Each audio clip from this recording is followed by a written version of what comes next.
So, hey guys, this is possibly the most awkward discussion board I think I've ever done because I don't selfie, so watching myself as I'm filming myself is kind of weird. So I guess I'll start with my part one, the required questions. I typed them all out so that way they were well-formed thoughts. How will you keep students informed of the progress during the grading term?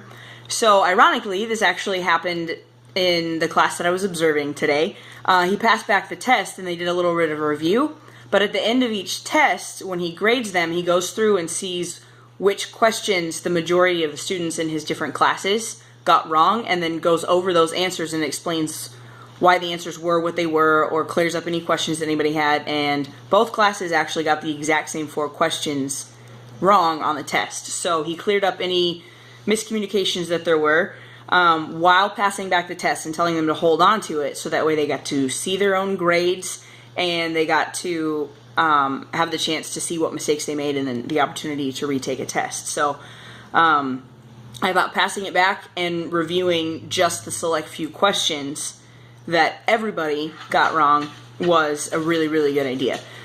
It helped with the retention and whatnot, so that was a good thing.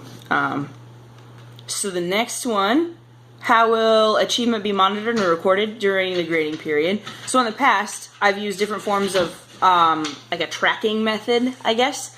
So when I was a personal trainer, I had a big whiteboard and everything was color-coded, like, you know, if someone's goal was to drink more water, it was like in blue, or, you know, if they wanted to work out more, it was whatever their favorite color was, you know, to motivate them, or picked a happy color or something. But being able to visualize each week, did this person meet their goal? Did this person do what they wanted? By looking at it all laid out, that was incredibly helpful for me as an instructor to figure out what I needed to do for the next week to help them get to where they wanted to be. When I was coaching softball, I used the bottom row of the stats book at the end of games, at the end of tournaments, at the end of the season, to kind of tally up and see where people's strengths and weaknesses were/are, and made improvements for practice plans throughout the season to help avoid having the same issues in the next game or the next tournament or whatever the case may be. And then for myself, a couple semesters ago, I created an Excel sheet to keep track of all my grades, especially with the number of online classes I take, to make sure that I'm staying on top of all of my classes and not getting sucked into just one and avoiding the important tests, quizzes, papers, assignments, etc. for another one. So I think that some sort of tracking device that I can see, that the students can see either for themselves or for the class as a whole, maybe with numbers in different colors and everything, so that way the different styles of learners can look at it and see the progress that they've made. But for me as a teacher, keeping that in front of me and like overhauling it each week or like checking on it each week will definitely help keep me in track and in line for what I'm going to do, and try to help me better the students as I'm bettering myself throughout the course of, you know, being a new teacher and figuring out everything. So the next one, how will effort and knowledge be weighed in grading? I didn't really have a specific answer for this one. I don't like that I don't have a specific answer, but what it comes down to is that it's hard to say specifically what the percentages would be, considering I haven't developed any lesson plans or focused on, you know, this is what we're going to do this day and for this grade, and is it an honors course and this, that, and the other thing. But I do remember seeing those kids that would pour their heart and soul into a project, but their train of thought's just not quite there. But then you also have those kids that are just super smart naturally, but they don't try because they don't know, or they know that they don't have to. So there's definitely a fine line to toe with the naturally smart but lazy, and then not quite as naturally intellectual but try really, really, really hard. This is actually something that I'm going to talk to Mr. Adams, the teacher that I'm observing, about next week, because he gave me some really good insight this week, today. See what he says, but I also am excited to see what other people have to say about this. So if you're going to comment, focus on this one because I want your feedback. I would definitely want to collaborate with either fellow teachers or a mentor or all of the above to see what everybody else says, because I think it's again, being a new teacher, finding that balance, figuring out what works for you, for the subject you're teaching, as well as your students, and how they respond to different things. But I do think that effort is definitely important. But then again, weighing too heavily on knowledge can also put the pressure of just memorizing things and regurgitating info instead of actually being able to conceptualize what's going on in the course.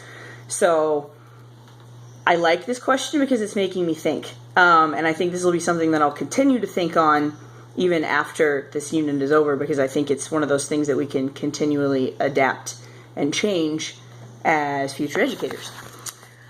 Good or bad behavior affecting grading.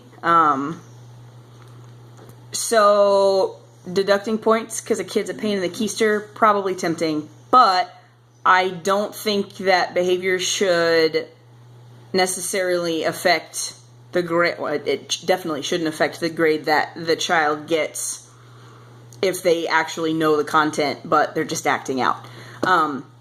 But I do think that this potentially, like I said, it needs to be implemented and trial and error and figure it out and collaborate and whatnot.